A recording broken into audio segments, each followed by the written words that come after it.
All right, welcome back here to The Hill. So Montana's attempt to ban TikTok is now on the ropes. A federal judge blocked the state's first-in-the-nation law that would ban the app just 1 month before it was set to take effect. The judge saying it would, quote, limit constitutionality protected by the First Amendment speech. Now, the ruling is a big win for TikTok, who had challenged the bill, saying that it went, quote, completely overboard in trying to regulate the app. Scott? Complete ban was too sweeping, according to the federal judge. This will be appealed, but I think in the interim, you've got to have a compelling state interest to abridge the rights, a fundamental right like the First Amendment, right?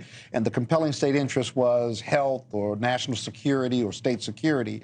Montana's the only state that has tried to ban TikTok privately as well as publicly, vis-a-vis the government versus the private sector. The other states that have done it have just limited it to the phones and the pieces that they can control. Here, Montana wanted everything, and the judge said that's far too sweeping because you couldn't make that connection to health, safety, or national security. And I want to say one thing on that. When it comes to our law, and when it comes to social media, when it comes to the internet, when it comes to AI, I will tell you that our law is way behind the times. We do want to protect the First Amendment at all costs, but I will say this when it comes to TikTok.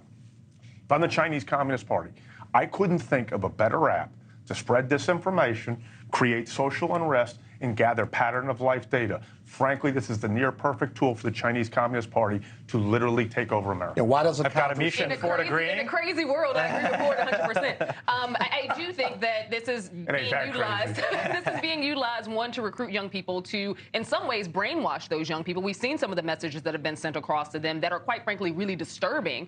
But the federal government cannot get a hold on what types of regulations are necessary and how to get this done. We've seen the hearings. They were horrible in the same way that they were for Facebook, Instagram, and any other. You mean the TikTok hearing with the CEO? Yeah, it was the awful. octogenarians in the Senate are still trying to keep up with the typewriter, so hold on. But I do think that the fears are legitimate and that there should be some regulations placed on it, just because, quite frankly, it's going to determine how long our democracy can stand, because a lot of the anti-Semitism that you talked about in the previous segment is also being pushed across this platform and is seeping into a lot of young people. Elon Musk was making that point today. That level of violence and what they're believing is really scary. All right. Thank you for watching, and make sure you go to joinnn.com to find NewsNation on your television provider.